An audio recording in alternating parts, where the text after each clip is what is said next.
For generations, American churches offered sanctuary. They were trusted havens where families found peace and vulnerable souls sought solace. Parents confidently sent their children to Sunday school, believing in unwavering protection. But today, a deeply concerning question echoes. Are our churches still truly safe? This isn't just about physical security, though that's vital. It's about emotional, spiritual, and moral safety, the profound trust that allows us to commit our hearts, faith, and families. This urgent conversation is for every church leader and every young adult seeking authentic faith. Welcome to The Scholar's Ledger. This isn't an attack on faith, but a heartfelt plea for introspection and action.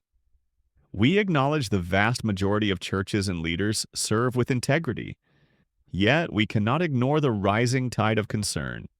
This video serves as a critical awareness campaign and a call for church training. When trust erodes, silence and defensiveness only deepen the cracks. We must engage in honest dialogue, examine uncomfortable truths, and commit to doing better for the sake of our communities and the future of the church. Historically, churches were pillars of trust in America. They were seen as inherently safe, places where communities gathered without fear. Personal struggles were shared in confidence, assuming care and privacy. For many, this remains true. Millions still find genuine refuge and support within their church families. However, a profound shift has occurred.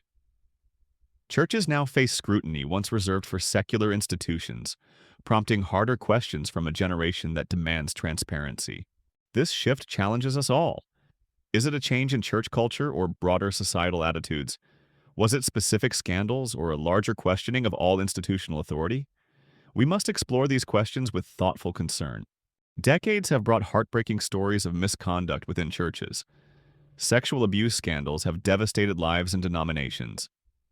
Financial exploitation has diverted sacred resources for personal gain.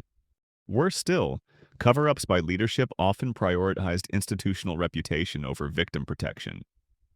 Those who bravely came forward were silenced, shamed, or driven out, while perpetrators remained in power. These are not isolated incidents. They are documented patterns across various denominations. While most leaders serve faithfully, these failures inflict deep wounds. When institutions choose self-protection over victim care, trust shatters far beyond the immediate incident. Young adults especially question if their church would act differently. The betrayal within a sacred space, meant to embody God's love and justice, causes profound damage. It can shatter one's understanding of faith itself. How churches respond, with accountability or defensiveness, determines whether healing can begin. Our understanding of safety must expand beyond physical security. Emotional, psychological, and spiritual safety are equally vital, especially for young adults seeking genuine connection. These can be violated even without physical harm. Emotional safety means sharing doubts and struggles without judgment or dismissal. It means space to be human, imperfect, and to wrestle with hard questions. Yet, many describe church experiences where vulnerability was met with shame and doubt was labeled as sin. Spiritual pressure and manipulation are also deeply damaging. Environments where worth is tied to performance and fear motivates rather than grace leave lasting scars. This isn't physical abuse, but it can take years to heal from. A culture where questioning leadership is seen as rebellion stifles healthy growth.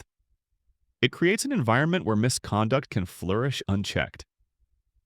Shame-based teaching, focusing solely on brokenness, can distort one's view of God and self. A church can have locked doors and background checks, yet still be emotionally and spiritually unsafe. For church leaders, cultivating true safety means addressing both dimensions. For young adults, it means seeking communities that nurture holistic well-being. The Bible offers clear guidance on leadership and responsibility. In Matthew 18, Jesus warns against causing little ones to stumble, using stark language about the consequences. This underscores the gravity of harming vulnerable believers. Lord Peter instructs church leaders to shepherd God's flock, not domineering over those in your charge, but being examples. This emphasizes servant leadership, protection, and care, not control. These principles are about fostering flourishing, not exploitation.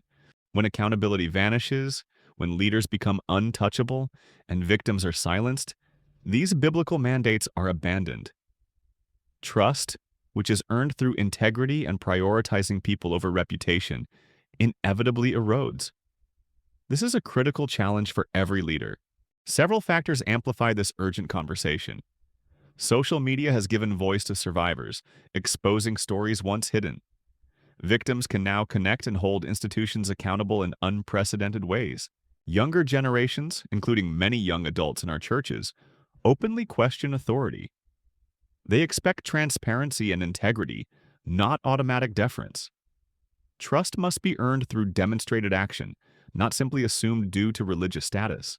The broader cultural shift towards believing victims, exemplified by movements like Me Too, has reshaped how society views power dynamics and abuse. Silence is no longer accepted as protection, it's seen as complicity.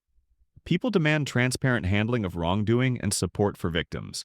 Many raising these concerns aren't abandoning faith, they're seeking healthier expressions of it. They leave specific churches not because they stopped believing in God, but because they experienced harm or witnessed unaccountability.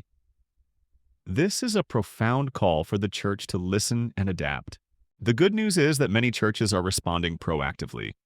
They implement clear safeguarding policies, conduct background checks, and mandate reporting training. Financial transparency, independent audits, and third-party accountability are becoming standard. These churches create spaces for open dialogue about doubt, trauma, and difficult questions. They demonstrate that questioning safety and demanding accountability strengthens, rather than weakens, the church. When churches prioritize people over reputation, deeper trust is built. This transformation is vital. Is this change widespread or still limited? Are we seeing systemic shifts across American Christianity or isolated pockets of progress? This is a question every church leader and young adult must consider. So, are American churches still safe places? The answer is complex. Some are truly safe, physically, emotionally, spiritually.